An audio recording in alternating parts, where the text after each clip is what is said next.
எல்லாருக்கும் வணக்கம். கார்த்திக் யோகி எனக்கும் ஒரு 10 இயர்ஸ் பழக்கம். ஏன்னா 2 பேரும் நாளைக்கு பண்ணுற டைம்லேருந்தே ஃப்ரெண்ட்ஸ். ஷார்ட் ஃபிலிம் பண்ணும்போது அவர் ஃபஸ்ட் ஆக்டராக தான் இருந்தார்.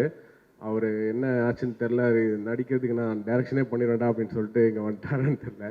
ஆனால் உங்கள் கூட உங்ககிட்ட நடித்தா நடிப்பு வரல, அந்த அளவு பர்ஃபார்மன்ஸ் வாங்குறீங்க, அதுக்கு டைரக்ஷனே பெட்டர்னு வந்துச்சு. இல்லை, ஒரு ஷார்ட் ஃபிலிம், உதாரணத்துக்கு ஒரு ஷார்ட் ஃபிலிம் ஒன்று பண்ணோம். அந்த ஷார்ட் ஃபிலிமில் வந்து கார்த்திக் யோகி நடிச்சிருந்தார். அதில் வந்து நான் மொத்தமாகவே 2 டயலாக் தான் வச்சுருந்தேன். அவர் ஸ்கிரிப்ட் படிச்சுட்டு ஆக்சுவலி அந்த 2 டயலாகையும் தூக்கிட்டா அது டயலாகே இல்லாத ஷார்ட் ஃபிலிமாக இருக்குமேன்னு சொல்லி சொன்னார். எனக்கு அது ஆக்சுவலி தோணவே இல்லை. அந்த டயலாகே இல்லாமல் அந்த ஷார்ட் ஃபிலிம் பண்ணோம். அது அந்த டைமில் ரொம்ப வைரலாக போச்சு. ஏன்னா அது டயலாக் இல்லாதனால எல்லாராலையும் அதை கனெக்ட் பண்ண முடிஞ்சுது. அதுக்கு லாங்குவேஜ் பேரியரே இல்லாமல் ஆச்சு. ஸோ அப்போத்துலேருந்தே அவருக்கு அந்த ஐடியாஸ், விஷன் வந்து ரொம்பவே நல்லாயிருக்கும் கார்த்திக் யோகிக்கு. அதுக்கப்புறம் அவர் நிறைய ஒர்க் பண்ணியிருக்காரு. ஸ்க்ரீன் பிளே புக்ஸ் நிறைய படித்தார், நிறைய லேர்ன் பண்ணிக்கிட்டாரு, ஸ்கிரிப்ட் டாக்டரிங் பண்ணார் நிறைய படத்துக்கு. அண்ட் ஃபைனலி இந்த ஸ்டேஜில் வந்து நிற்கிறதுக்கு அவருக்கு வந்து ஒரு மோர் தென் 10 இயர்ஸ் ஆயிடுச்சு.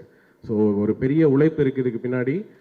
அதனால் இந்த படம் கண்டிப்பாக பெரிய வெற்றி பெறும்னு நான் நினைக்கிறேன். அண்ட் கார்த்திக் யோகியோட ஹியூமர் சென்ஸ் வந்து கம்ப்ளீட்டாக யூனிக்கான ஒரு ஹியூமர் சென்ஸ். அவர் வந்து ஒரு கிரேசியான ஒரு உலகத்தை கிரியேட் பண்ணி வச்சுருவார். அதுக்குள்ளே இருக்க கேரக்டர்ஸ் எல்லாமே கிரேசியாக இருப்பாங்க. நம்ம நிஜ வாழ்க்கையில் பார்க்காத கேரக்டர்ஸாக இருக்கும்.